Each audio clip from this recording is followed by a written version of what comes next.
Hujambo, karibu sana. Leo fansi wangu tuna nafasi ya kuzungumzia kuhusiana na swali moja ambalo ni gumu lakini limekuwa na umuhimu sana na watu wengi wamekuwa wanajiuliza sana. Mapenzi ni nini?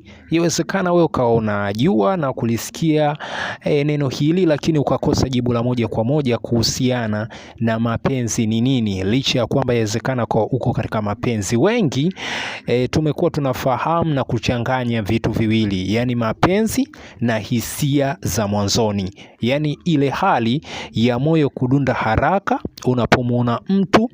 Je, hayo ndiyo mapenzi? Unaweza ukaujiuliza hivyo au kaulizwa hivyo, lakini jibu hapana, huo ni msisimko tu.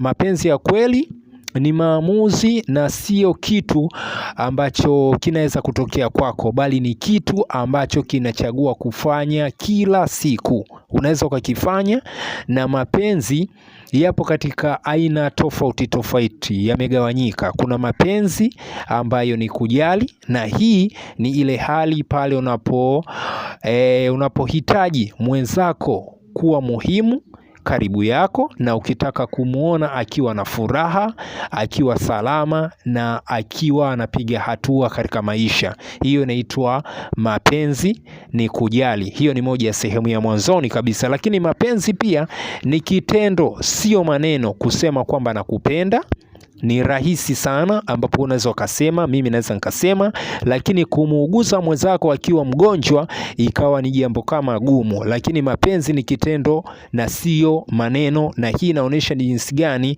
unaweza ukamvumilia pale anapokuwa amekosea, au unawezekana kumsamehe pale anapokuwa amefanya makosa. Hicho ndio kitu kinachoitwa mapenzi ni kitendo. Lakini vile vile pia mapenzi ni uhuru, yani ukimpenda mtu kweli na kwa ukweli kutoka katika moyo wako, unakuwa unampatia uhuru, yani unakuwa haumfungii ndani wala kumtawala, na unampa uhuru wa kuwa yeye, na unampatia nafasi pia ya kumwamini. Hayo ndo mapenzi na uhuru. Na mapenzi ya kweli huwa yanakuwa hayana wivu wa kishamba ambao unaweza ukaleta ugomvi kama tunavyoona wengine. Hiyo ni moja ya kitu kinachobeba katika mapenzi. Lakini mapenzi pia ni kukubali mapungufu ya kuwa mwanadamu yoyote lazima awe na mapungufu, kwa sababu hakuna mwanadamu ambaye amekamilika akawa hana mapungufu. Kama kweli utakuwa umempenda mtu na kumjali, basi utakuwa na nafasi ya kukubali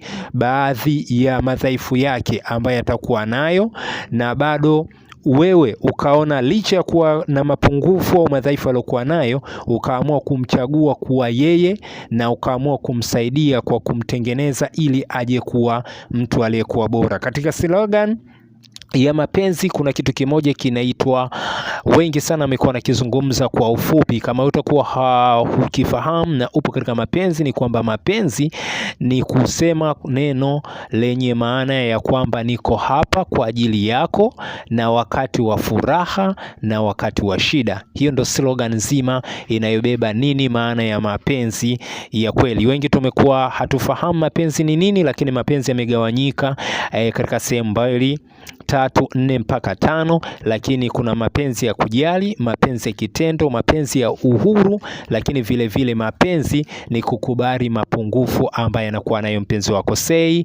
Next week tutakuwa na nafasi pia ya kugusia kingine sana, anko wote dunia nzima katika kona yetu hii. Leo tumegusiana kuhusiana na mapenzi ni nini.